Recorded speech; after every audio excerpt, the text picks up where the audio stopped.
L'histoire d'aujourd'hui commence avec ça, ici, et se poursuit ici avec ça. Plus précisément, ça.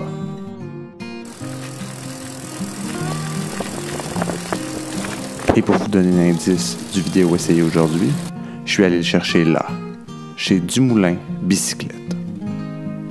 Pour la petite histoire, Arthur, que vous connaissez déjà, avec qui je suis allé en aventure la semaine passée, voulait faire un pique-nique avec sa meilleure amie Béatrice. Étant en infériorité numérique, j'ai décidé d'essayer un vélo plus familial que celui que j'avais déjà. J'ai donc emprunté un vélo cargo.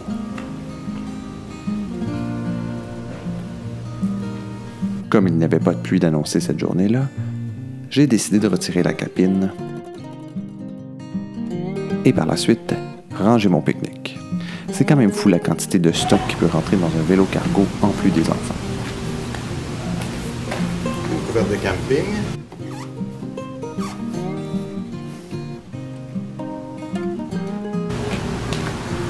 Un pique-nique.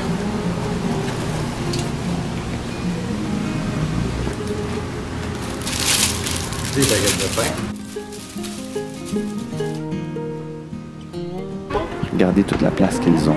On ne viendra pas me dire qu'ils sont pas bien, ces enfants-là. Pour revenir à nos moutons, on est donc parti à l'aventure.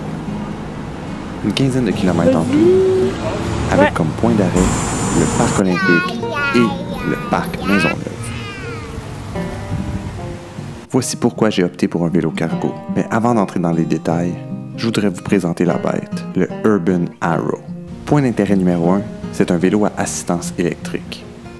Ce qui était fort apprécié après le 100 km bien rapide que je m'étais tapé ce matin-là. Pour les gens qui ne seraient pas familiers avec le système, c'est assez simple. Tu branches, ça charge. Quand tu pédales, ça rajoute de la puissance. Donc c'est comme si tu pédalais plus fort à chaque coup de pédale. Si on regarde le cockpit,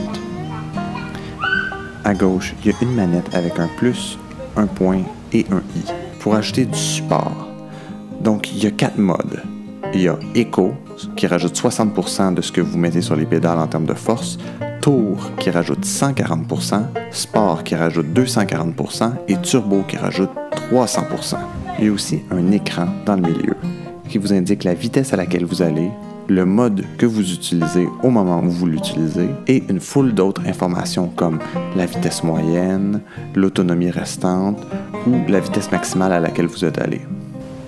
De l'autre côté, vous avez la manette pour changer les vitesses. C'est pas des vitesses traditionnelles. En gros, quand on tourne la poignée, ça fait pas clic, clic, clic, comme le feraient d'autres systèmes, mais c'est graduel.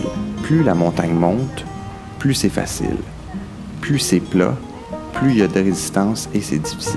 C'est un peu contre-intuitif au début, mais on s'habitue très vite.